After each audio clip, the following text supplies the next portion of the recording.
Assalamualaikum warahmatullahi wabarakatuh. Perkenalkan, nama saya Vina Sintabelia dengan NIM 239. Saya Vanessa Ripa Puspasari dengan NIM 230. Saya dan rekan saya akan memaparkan materi artikel saya dengan judul Analisis Pengawasan dan Monitoring Keuangan Publik terhadap Kinerja dan Akuntabilitas Pemerintahan Daerah. Pendahuluan bagian ini memaparkan latar belakang mengapa tata kelola keuangan publik sangat krusial bagi pemerintah daerah, khususnya Kota Surabaya. Pentingnya pengelolaan keuangan publik dalam otonomi daerah.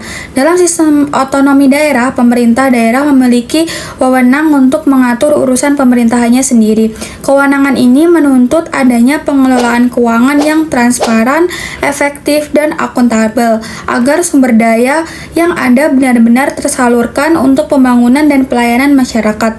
Pengawasan dan monitoring diperlukan agar setiap tahapan dari perencanaan hingga pertanggungjawaban sesuai dengan aturan. Selanjutnya, peran sentral APBD, anggaran pendapatan dan belanja daerah, merupakan instrumen utama yang menjadi dasar perencanaan, pelaksanaan, serta evaluasi kebijakan daerah melalui postur APBD tahun 2022 sampai dengan 2026.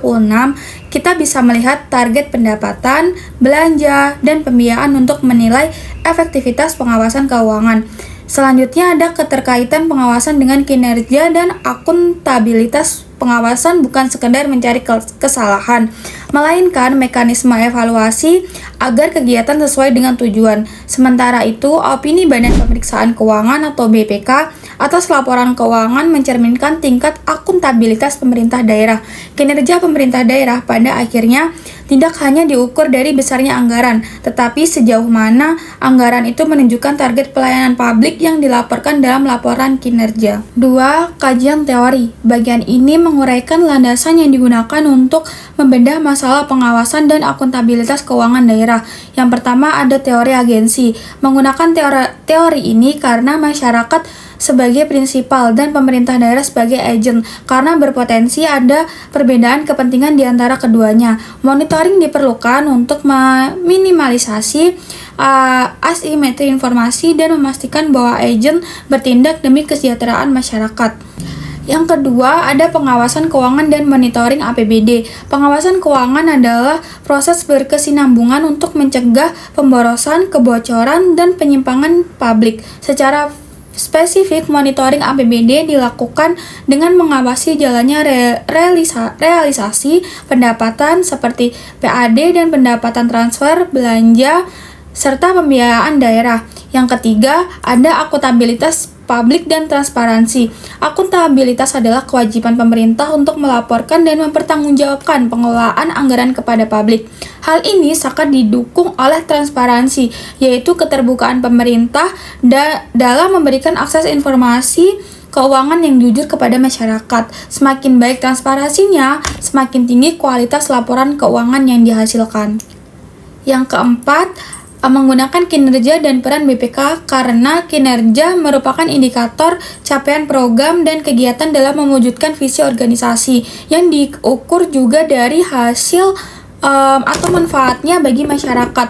Untuk memastikan kebenarannya, BPK berperan melakukan audit eksternal. Opini audit yang ditertibkan BPK menjadi tolok ukur kewajaran dan kepatuhan penyusunan laporan keuangan. Selanjutnya adalah metode penelitian yang digunakan untuk pembuatan artikel ini. Yang pertama, pendekatan deskriptif kualitatif dengan dukungan data kuantitatif.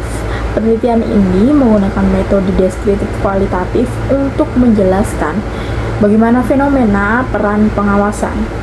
Data kuantitatif tidak digunakan untuk uji statistik, melainkan sebagai angka pendukung untuk menganalisis dan juga membandingkan postur anggaran, realisasi, dan presentasi APBD Kota Surabaya.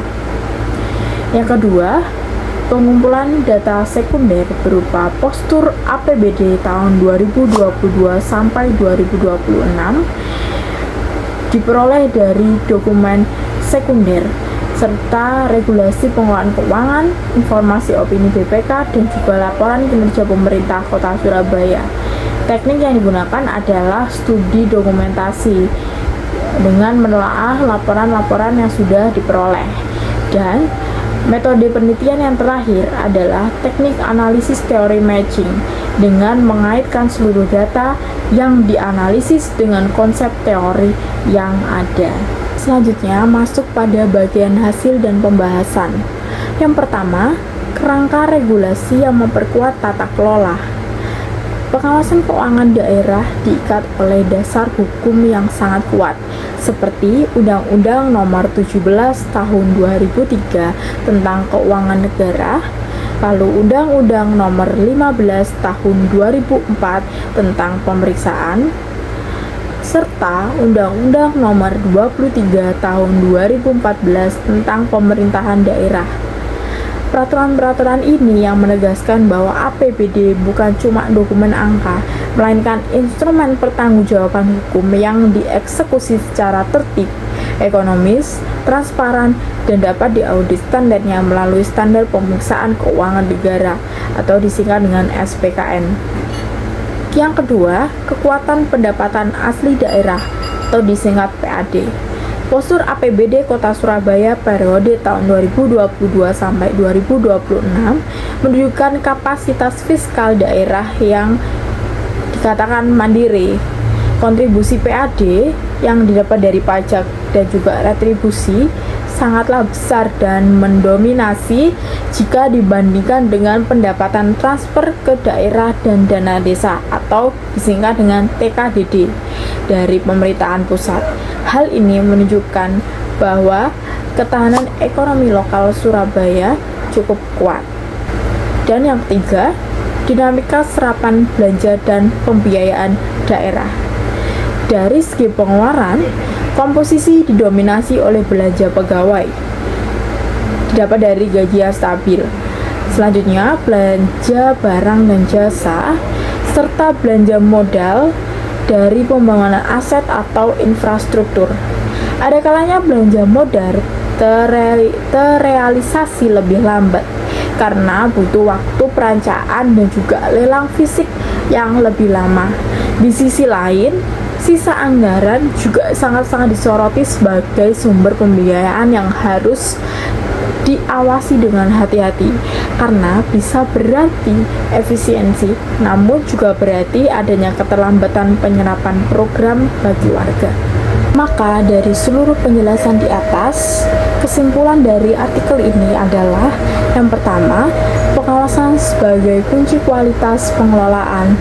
Pengawasan dan monitoring tidak hanya sekedar berfungsi untuk mencegah sebuah penyimpangan anggaran, namun lebih dari itu, pengawasan sangat-sangat krusial untuk mengevaluasi efektivitas realisasi dari setiap pendapatan asli daerah, belanja untuk pelayanan publik, hingga pembiayaan sisa anggaran.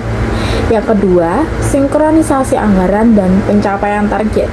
Besarnya pendapatan APBD yang sukses dihimpun harus dijawab dengan realisasi belanja yang benar-benar tersalurkan ke masyarakat, serta audit dari BPK dan laporan kinerja berfungsi sebagai bukti akuntabilitas yang memperlihatkan kepada publik sejauh mana sih alokasi APBD berhasil mencapai target-target kinerja pemerintah Kota Surabaya, serta peningkatan kualitas tata kelola ini menjadi dasar bagi terciptanya efektivitas pemerintahan yang transparan.